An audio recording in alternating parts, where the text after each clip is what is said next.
Good morning, good afternoon, good evening, folks. It is Thursday. I almost said Saturday. It literally popped in my head Saturday. No, it's Thursday. It is the Three Amigos. How you doing, Matt? I'm doing awesome Saturday. I almost said it. I like caught it before it came out. It was pretty funny. Dion, how are you? Howdy, I'm doing great. Ready for round two. And we are all trying to make every day Saturday for everybody watching. Absolutely. Yes. That should be a goal. Yeah. Every day is Saturday. Absolutely.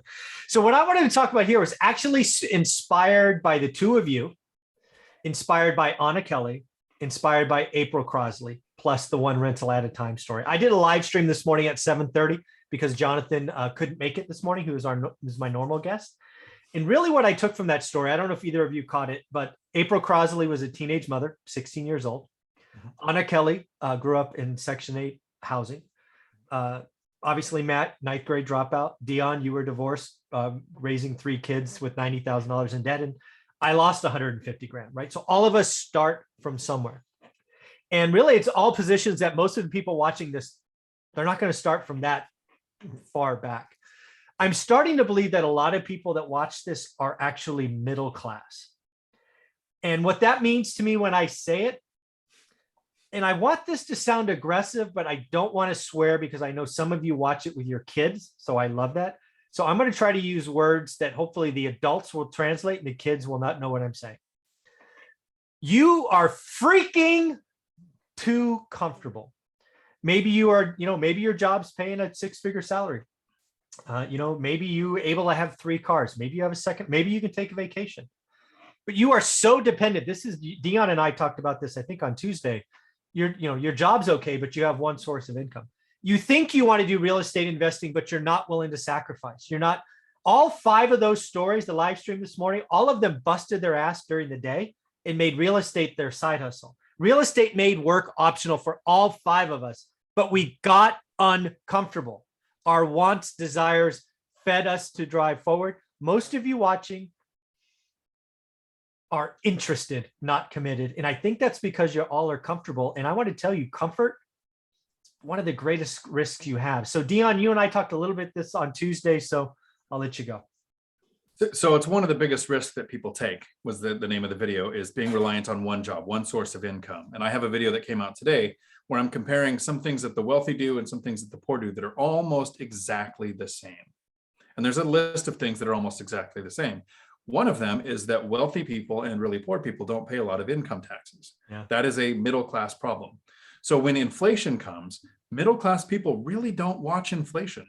They think fuel costs more, food costs more, my wages are going up. This will probably all balance out. And they think if I get a 5% raise, at least I'm close to that. Yeah, 6% I'm close inflation. enough. Yeah. But the wealthy and the poor really watch inflation. When you own appreciating assets, we're all sitting back going, wow, what's happening to my net worth? Let me dig into this, right? We're rooting for it. Kinda. We know that it's bad, right? But then the person who's really impacted by that increase is probably the person, we all got to a really bad place. You took a massive loss from stocks. I took a massive loss from life and relationships and being a single parent. And we all sat back and thought, okay, how do I fix this? Where a lot of middle class are thinking, I'm good enough. Yeah, that comfort. It is I don't know what word to call it. It's not really a disease, but it's you are all going to hopefully be 10 years older in 10 years, as Dion likes to say, and that comfort level may go away. Life events may happen where you wish you did more. And again, if you're interested in real estate, it doesn't take a lot. I do not want you to suffer 150K loss. I do not want you to lose your job. I do not want you to get divorced. I don't want you to be a single parent at a young age to find that desire. Find it now. Stop being comfortable. Get uncomfortable. Else, you're just going to watch hours of YouTube and pay creators a penny a pop. Yeah. So Matt, what do you think? Boiling frog syndrome. Ah, yes, the boiling frog. Yes. So yeah, I mean, at the end of the day, most people don't realize that in the next 5 years, they're probably cooked if they just keep the regular path. And then they're going to be spending years to unwind it all and put it and then figure out what they can then do. I mean, this is how people lose a decade. Yeah. This is how you lose a decade. This is exactly how you do it. You're on the wrong path. You keep on going. You keep on trying to keep up. And then something happens, you know, like Ray Dalio talks about 100-year event, right? Something like that happens. And it's like, oh Whoops. my word, now what? Yeah. And again, I love what you and Anna talked about yesterday with wealth transfer. I'm ready. I'm ready to take a bunch of other people's stuff. I don't want to do it that way, but I've set myself up that way to be able to do it because I recognize that I spent the better part of my adult life living way, way, way, way, way under my means, purposefully, on purpose. And Still it was do. a plan. You Yeah, still do. Dude, absolutely, you got a 100%. car for $3,000 with 100,000 miles on it. If that's not a sign that the lumberjack does what he says he does, geez. 2,100, but who's counting? 20, Yeah. not $3,000. Sorry, But but yeah, I wouldn't spend 2,100. $3,000. What am I, rich over here? Like, whoa, whoa, whoa. Like, Dude, that my was 21 dogs cost more than that. I just want to tell you that. Yes. I spent more money. Like, my barometer for how I measure things is I spent more money than that on trash bags. last year. Trash makes more than your car. That's how I start managing things. But that's really what it comes down to. This is my biggest concern is, you know, I Yeah. talk to, I mean, you know, friends that I've known for 20 and 25 years, some own their own company. You know, some of the things that we're going to talk about with Dion on Dion's channel later on today. I looked that up. That was the first time I'd ever seen it, heard of it. Wealth Quadrant. Never seen it, never heard of it before. Thought it was, I looked it up and I was like, that's cool. Glad somebody wrote that down. Now I get it. Now I You get know? it. But that's the thing is I see my friends and I see them, you know, now in their mid 40s. And for those of them that had kids younger, they're looking at sending their kids to college. Yeah. And they're like, how the heck am I gonna, and they're in that tweener, right? Yeah. They don't make little enough to get a massive scholarship. They certainly don't make enough where they can write a check. And so they're looking at it and they're like, yeah, you know, I mean, if they can go to this middle of the road, going nowhere college for $50,000 a year, and I got to pick up 25 of it, I'm like, that's $100,000 over 4 years. And that's just your first kid. You better be getting ready. And I don't think, 529 education plans are all the answer. You need to become financially independent, where if something happened and your job was no longer, you'd be okay right away. You'd be okay. Like literally, if I lost my job tomorrow, I'd probably call Mike and be like, let's do a celebration video. Yeah. Right. Because it would be like, that's fine. So what? They were ready to get rid of me. I got too big for the biggest chair they had. Yeah, exactly. They gave me a package to say nice things on the way out. So I've been there. time. I know what that's like. Exactly. I'd probably let him keep it and just make sure I had my way. No, I'm going to say what I want. Exactly. That's funny. Yeah. So we're going to talk about a little bit this in the next video, but there's a story I tell. It's actually a story. If you've heard the story before, I apologize, but others haven't. So I left another housewarming party. This particular housewarming party was a direct report of mine, right? So in the organization, I'm here, they're here. They had a nicer house in a nicer neighborhood. It was bigger. It was 1 story versus my tri-level. And I remember driving home. At this point, I think we had 100 units or 90 units or something. So we are already on the upswing, but we hadn't seen the real wave of cash flow yet, right? And I remember having to pull over on the way home because I was not in a place to drive. So Livia said, what are you doing? Blah, blah, blah. And then she gets us home. And really what I want to get here is now it's been 20 years or maybe 15 years since that day. This individual was 5 years older than me at the time, still is, but now they're almost 60, still have to work. He's changed job 3 different times at 3 different software organizations, has to keep humping that dog and, flying all over this place and has to live with 90-day quotas. And that's the difference.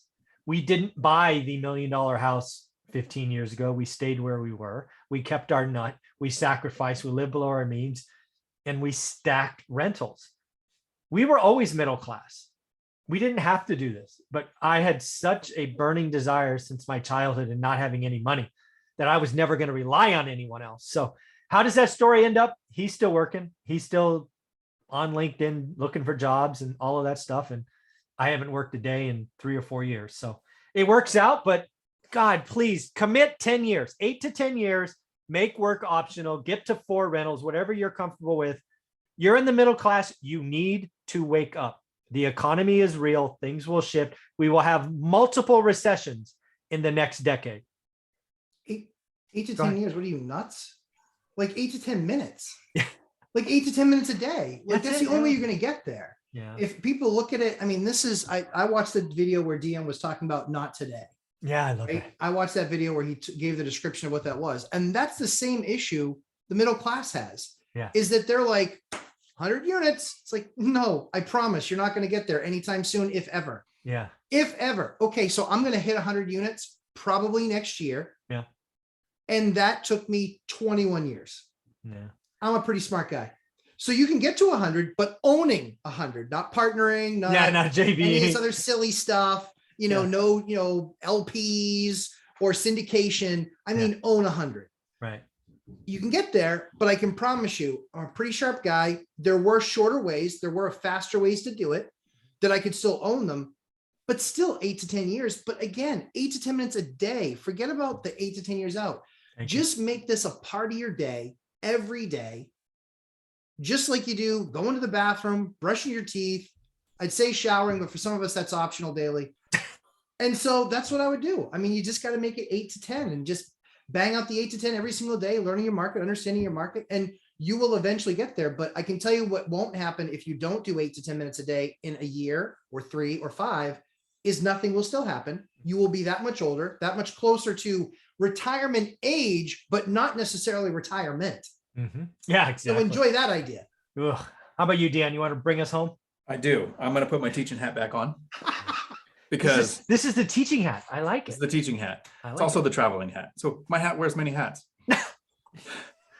For the people that are watching this video who feel seen, like we're calling you out, here's your actionable take home. Warren Buffett says to diversify, to protect your assets. You want to be in several different asset classes in case there's an event, it doesn't impact everything that you own.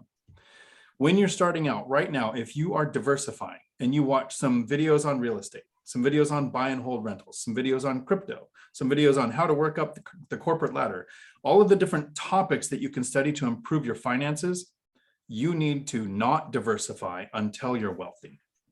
Warren Buffett's partner, Charlie Munger, who I finally learned his name, I have to ask who that is, said it during a speech. He said, you don't diversify. Focus on one asset class, master it until you get wealthy. Then you diversify to protect your wealth, but you don't get wealthy by diversification. Learning is the same way. Focus on real estate, daily discipline, do the work, 15, 20 minutes a day. Start taking action on getting rentals, one rental at a time, get to 4, get that income snowball coming in. And then later, start looking at how do I take some of my net worth and put it in these other asset classes. That's how you're going to reach financial freedom. With that, folks, we will close this episode. Thank you, Dion. That was great. Thanks, Sam. Adios.